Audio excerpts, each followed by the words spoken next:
went ahead and started the recording so that we can go ahead and get into this and kind of talk about how we're going to do this. So what I'm going to do is Okay. I'm going to go ahead and start anew with a file. For this instance, we're going to be using that sphere that I just made, this lovely folder. And this is going to give us kind of just something to work on top of. So in Substance Painter, there's a few really cool buttons that we should probably go over right off the bat. If you hold Alt and click, obviously you're going to be able to move around your camera and look about what's going on. In this case, it might be a little bit difficult to actually tell what I'm looking at, simply because it's a circle and it's kind of going to be a little bit deceptive. But if you hold Shift while you hold Alt, you can actually go exactly 90 degrees in whatever direction that you scroll. That's going to become incredibly useful for you throughout your process, as well as Shift and right click, which will be to adjust the light and how it affects your model directly. So in most circumstances, I like to try and texture an orthographic view instead of perspective view, as orthographic view gives you a more perfect like envisionment of the model and what's going on. So for specular gloss, I'm gonna go ahead and keep it in 1024. I usually work with ambient occlusion enabled. Opacity, I don't usually use opacity, but it's good to have, and user 0, simply because a lot of different ARMA presets require user 0, and I figure that in the future, if somebody needs, my SPP, I might as well just toss it to them, because who knows what their output's going to be. So you have your default material. You can actually just double click and rename that to whatever you want. But a really important part of figuring all of this out is actually baking your mesh map. Baking your mesh map is going to totally change the way that this is viewed. Um, and so that's also how you get your shadow map, your normal map, curvature, position, thickness, all that different stuff. So to get that, all you have to do is slap that Bake Mesh Maps button, and it'll load up this. Now, in Substance Painter, normally with a model that you've just exported from Blender, you're going to get an ID error basically every time that you try and do this. And so I just usually click it off and don't even worry about it. As for the rest, you'll usually want to keep it about 2048 to 1024 based on what model you're doing. If it's something real small and you're baking the mesh maps for one material for like a magazine or something, 512, 1024 are definitely going to be your friends. Go the lowest that you can without giving up too much of your quality. Um, Diffusion is fine, dilation width is fine. In this case, I'm going to use the low poly mesh as high poly mesh. Usually you're going to have your own high poly mesh, which you can just click, grab one out, call it a day. In this case for the sphere, since we're just going to be making some materials, I'm not too worried about that. We're just going to be baking the different maps to draw on top of, rather than to bake high poly details onto the low poly map. Most of the time, you're going to want to go ahead and go into 2x2 or 4x4 subsampling for anti-aliasing, and you're always going to turn off average normals. Just always get rid of that. That's one of the main laws of Forkey, so Forkey's modeling laws. Now then, we just bake sphere maps. It'll go through the process of making the normal world space, normal ambient occlusion, curvature, position, and thickness maps, and you can see we have all of them right here. So now that we've got something like that, usually the way that smart materials will begin is you have a material and you kind of just build on top of it. You add grunge layers, shadow layers, edgeware layers, that kind of stuff to give the material a little bit more feel. So usually what I'll do is I'll go to a smart material. I'll find one that I like particularly. So you can see that I actually have a ton of ones that I've just recently made for First Contact here. um, but you could grab really anything. I think steel painted. A lot of these won't actually work perfectly for spec gloss workflow. So I'll be right back. Give me just a second.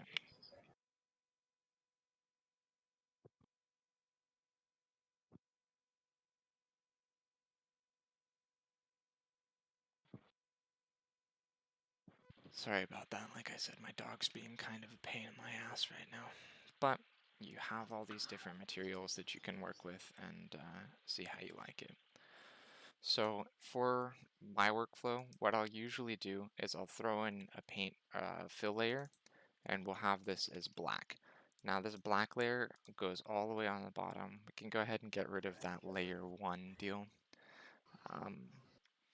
And the black, basically all it is it's diffuse, specular, and gloss.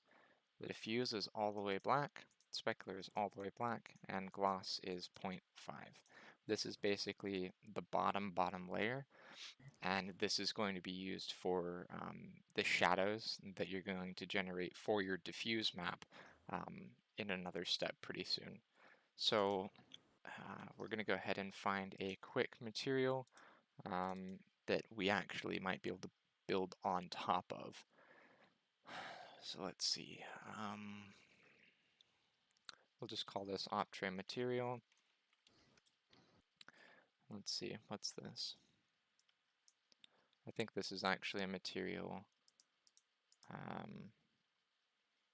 that was made for OPTRE. Let's see, just something that you guys can follow along with.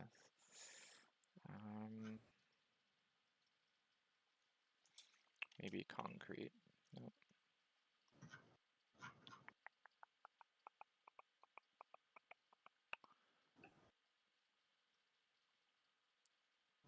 Anything really, let's see. Plastic rough scratched might be alright.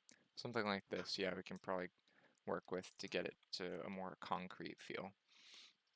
So I'm going to drag this into OPTRE material, and what we're going to do is we're going to add a black mask. So this is back to that shadow that I was talking about. And once you've added the black mask, you're going to right click, you're going to go back down to generator, and what your generator is going to be used for is to actually create the ambient occlusion onto the black mask so that it goes through all the colors that you've already defined, and then it actually goes back to this black so that you can have that dark color at the very bottom underneath your normal map and in the crevices for your ambient occlusion. So in this case, if I were to add a layer, this would be our height map layer. We can go over here, go ahead and turn off all these because we don't need them right now. I can go to height. We can just grab the regular alpha shape, and well, actually, let's go ahead and grab something that's a little bit less default so that it's a little bit easier to see, and we can just do that. And so what that's gone and done is it's used alphas on the height map layer to actually draw details onto the normal map, and you'll see that that actually affects the way the lights are applied to the object. And if we were to go ahead and hit this with a anchor point, and we go back into the ambient occlusion, use micro details, which will allow us to select one of these different layers and make that the target of the anchor. Then we can go to anchor points and height map. And from there, we can reference the height, and you'll see that now we get a little bit more shadow, a little bit more grunge out of specifically that color. We can actually turn off the height map, and you can kind of see where that grays is getting through. If we turn off the black mask, you can see it even better. And so we can also kind of play with the contrast of the shadow here in case you want maybe a little bit darker, but not necessarily too dark. Or you can keep it just regular as is. So go ahead and toss that again because we kind of want to play with just how the things are working, right? Okay, so in this case we have our base color all the way at the bottom. This is where you're really going to actually use those material bases that are in the Superintendent's OPTRE channel. material. Let me just pull those material color values up on my secondary monitor real quick. So if we were going to remake, say, let's go to structure. We'll take a look at these. It looks like structure doesn't really have a whole lot. So maybe we will,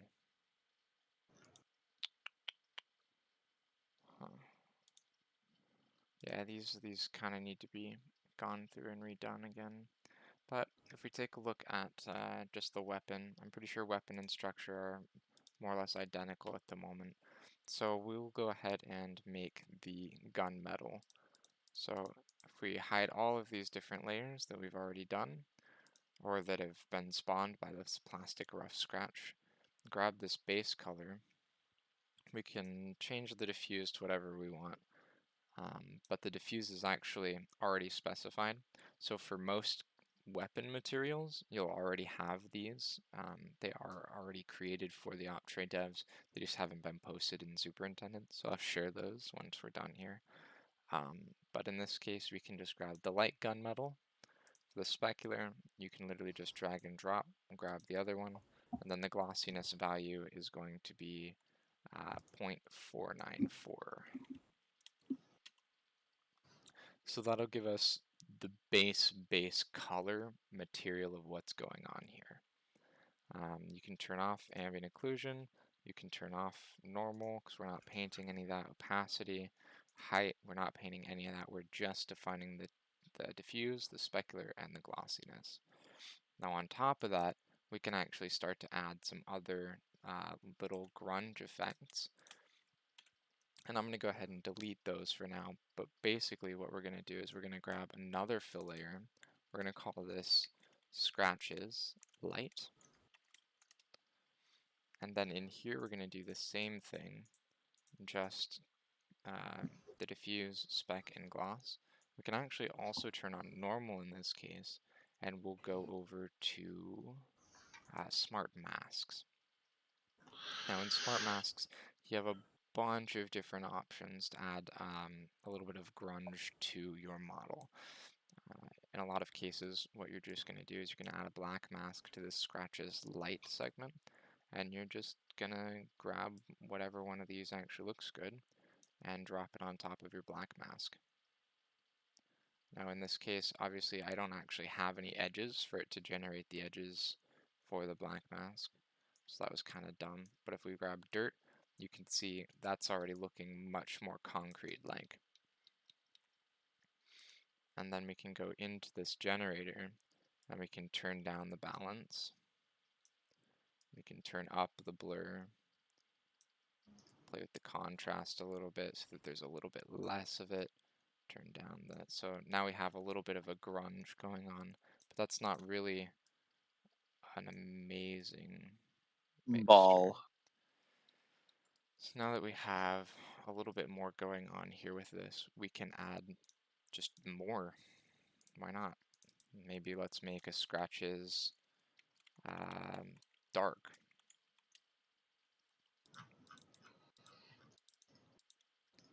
And basically it'd just be the same process. You keep your spec and drop this down to maybe a real dark color. And gotta keep that black mask. And then drop it on top. And that will give you a little bit more of a mix of the darker colors and gradients in there. You can tell a little bit better once I've done that. And so that kind of gives maybe a grunged up wall, gravelly type look. You can also use all these lovely different options in here, which if you use Photoshop you'll be very familiar with. Multiply, divide, inverse, all that kind of stuff to get that just perfect color that you want for that wall or that metallic gunmetal, whatever it is that you decide that you want to do. You can also use things like the grunges that actually already exist rather than the smart materials that use those kinds of grunges, and you can do something more or less exactly the same process.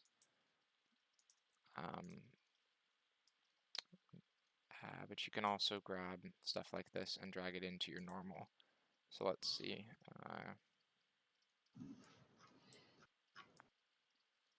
Not exactly what I'm looking for.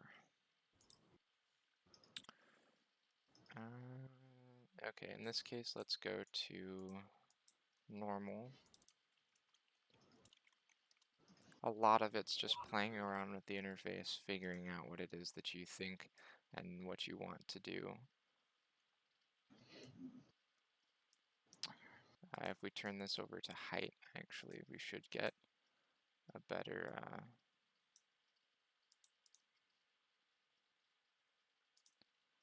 balance as to what's going on.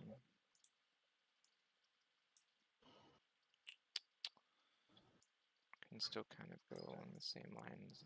In here you have all these different grunges and such. Still the same deal.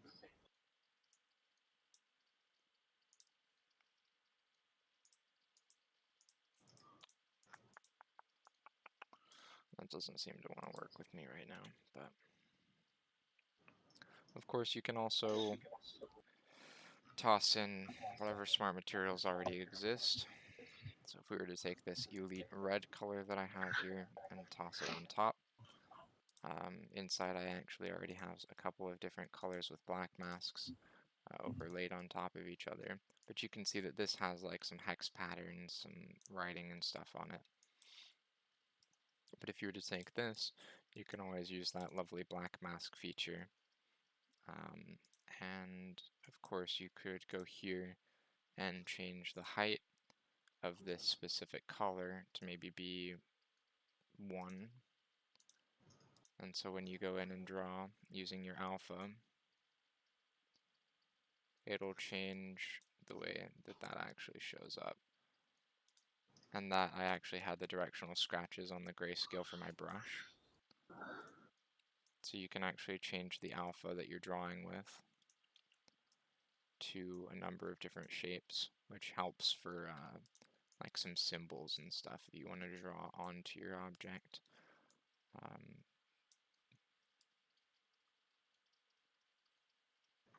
Kind of gets a little bit to be a little bit much sometimes. So the grayscale here is going to give you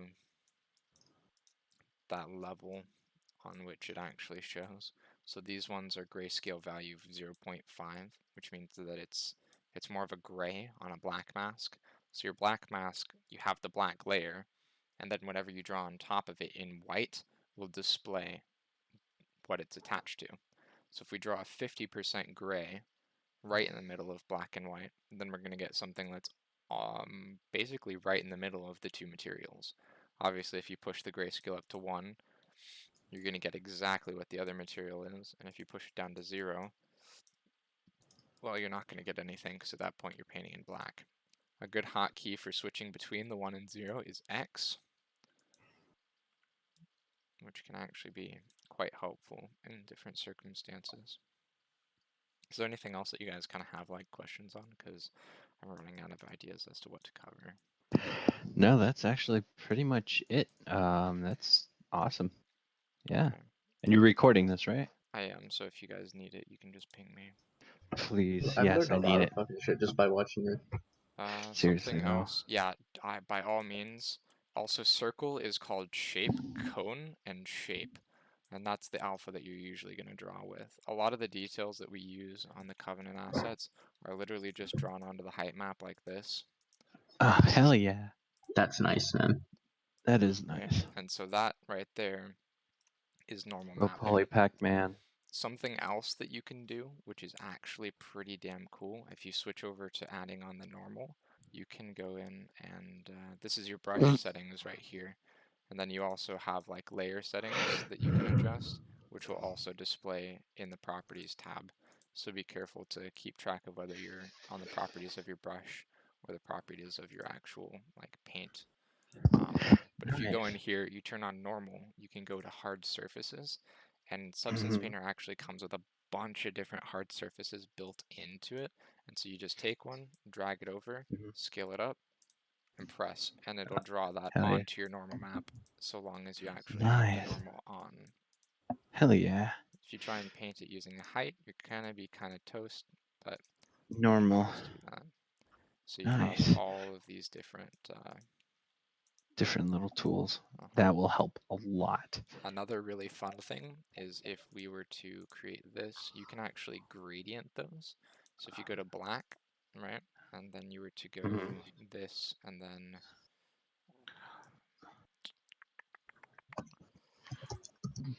let me see, it would actually be a fill on top of the black, grayscale, drop this. It's a lot easier to see in the 3D 2D mode, which you can actually toggle right up here. And then if you do this, you can hold shift to keep it specific to that. We can go ahead and turn on normal. Actually, I think that would have to be a fill layer with a black mask.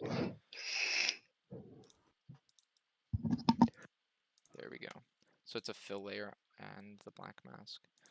You go into the vent, you can actually adjust the size, and then it will it'll just repeat like this. How do you do seamless? Seamless repeating. Yeah. It's going to be a little bit more difficult to do that kind of stuff. That's really going to be more based on how you end up unwrapping your object. So by Gotcha. seamless, you mean like getting rid of this weird clipping, right? Correct. Yeah. In that case, your best bet is to either model your detail onto your high poly when you bank down, or to draw it manually. In this case, this is more of something like you have the plasma rifle and stuff. So what we do here for the plasma rifle is basically the same thing, except for the grayscale, we just use a Covenant hexagonal texture that was made for us by Lux. And then the output selection for, I think it's specular. There we are. And so if we were to lock this at a specific level, then you have these hexes that you can use. And that can just go on top of any material. And based on the unwrap, you can actually get some pretty good results out of this. Nice. How do we move the properties fill to the left side and then get rid of the UV split screen? So you can actually just grab the top up here and drag it over like this. Okay. You can also I right got click on dock view and then drag it across. There's actually a couple of different places that you can, drag and drop things. So they don't have to be in the same place as you want at them to be. once. I'm Okay. actually glad I'm learning this stuff early because I'm going to be actually taking classes on this in college. So Oh yeah, this is Yeah. all really, College stuff. it's fun stuff to learn. And then how do you get rid of the split screen UV? Do you Up just keep here, that there? there's a button. There's 3 buttons. This one is your rotation one. I don't touch that. I just use the default. Orthographic is what I usually texture in, but then you have perspective, which will actually make the ball seem like it's like an actual 3D object in front of you. So hopefully you know the difference So between orthographic and perspective. So Orthographic is orthographic, just easier you to texture in. design. Yeah, so orthographics design, and the other one's just to see the model. it's like interface almost. Gotcha. You can actually Sweet. go up here and switch over to your rendering tab as well, but that doesn't work with our specular gloss materials.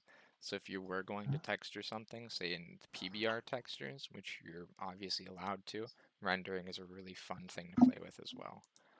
Nice. But in this case, the last box up here, you have 3D, 2D, 3D only, 2D only, swap 3D, 2D. So you Got you. can switch them around, or you can actually like swap between them. So usually I'll have 3D only, depending on whose model I'm working on. In the event that it's mine, usually I can just use a lovely tool called the UV chunk fill, because I'll already know what each piece of the UV looks like. In my head, I won't actually have to look, but it's always good to have it open on the side.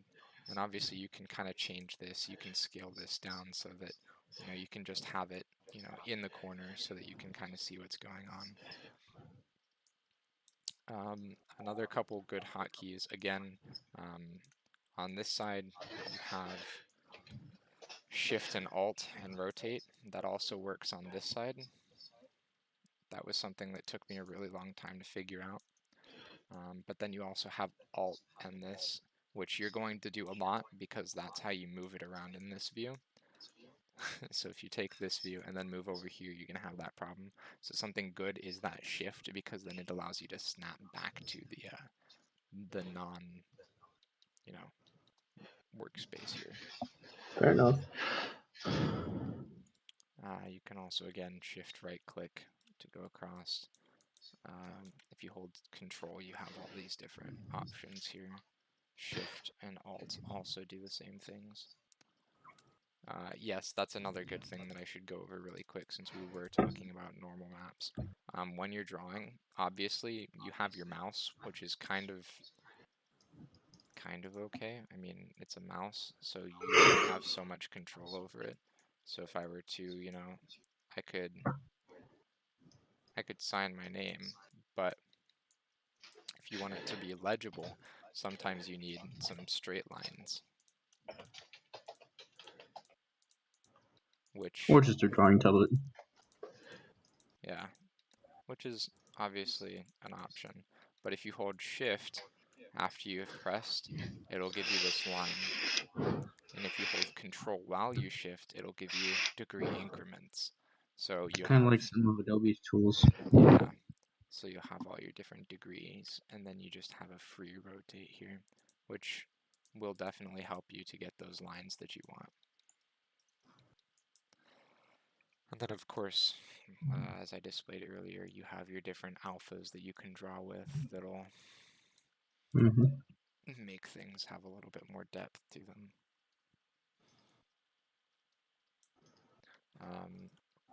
Right clicking while you're in your instance, you can actually change your brush size and different options right in here. So you get this same properties paint, but right here in the workspace, which sometimes is a little bit easier.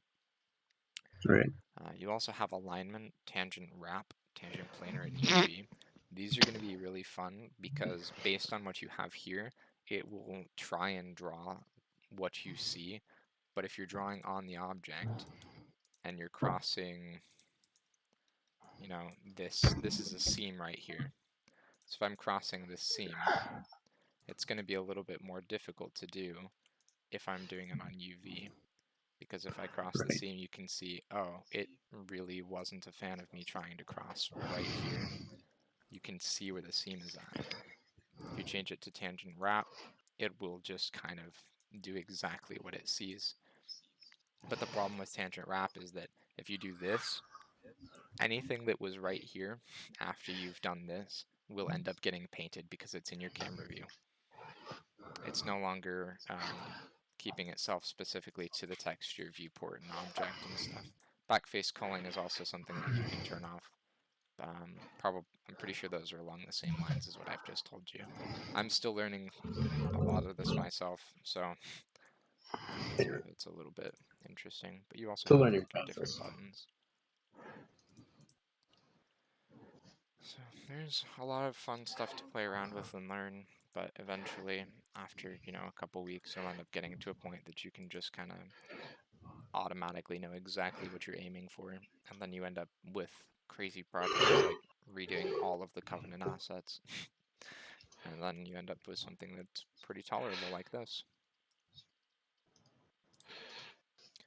Again, the reason that we're switching over to a That's awesome. specular glass workflow is literally the difference between this and we'll let it load for a second because I have a lot of different materials on this armor.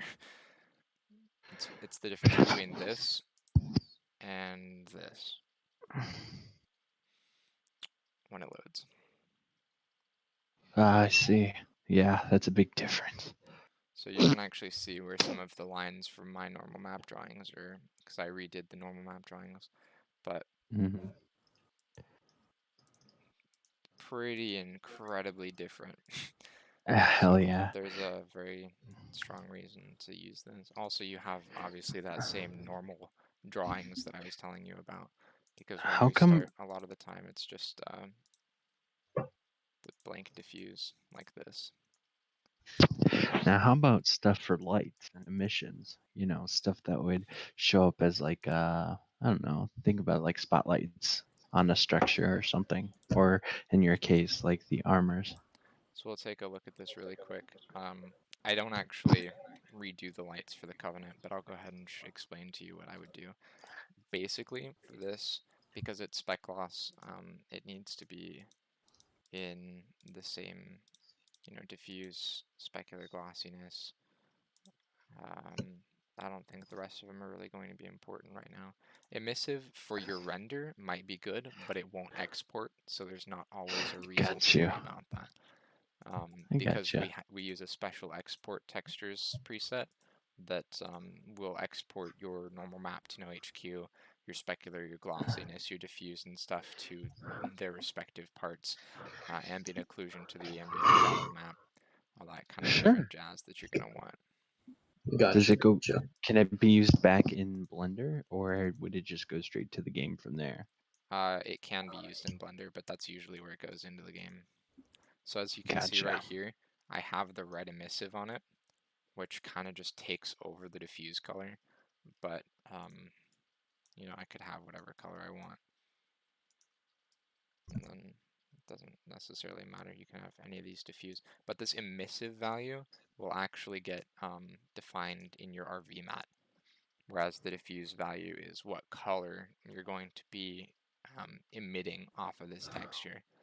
Your best bet is to make sure that either you have all of the different lights on one UV sheet, or B, your lights are not drawn on. Your lights need to be their own vertex groups. So yeah, they need to be their own vertex groups. That way you can actually select them and apply the RV mat to them in Object Builder once you've gotten that far. They don't Okay. have to be on their own UV sheet. They can be mixed in with the other ones. But I know a lot of people don't really like the idea of that, because you can just take this, right, and then scale it down to like 256. Like, they don't need to be super high detailed for just the lights. Or hell, you could have freaking 128, because in reality you just have to define the diffuse color as to what's there. I mean, yeah. Okay.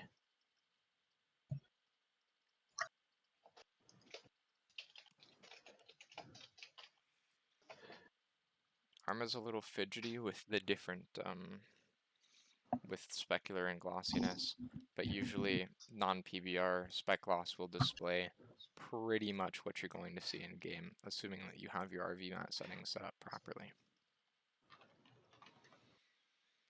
Also, in your layers segment, sometimes you'll find different materials, like, I guess, the steel base. You might have normal on or off, and depending on whether you have your height map value on, that color can actually adjust how the normal map is viewed. So if we go over to the normal channel, you actually have this drop down menu right here that you can look at, as well as your height, because your height and normal end up being the same, but they still adjust. So you can see here that color is changing drastically based on the material that I'm now changing.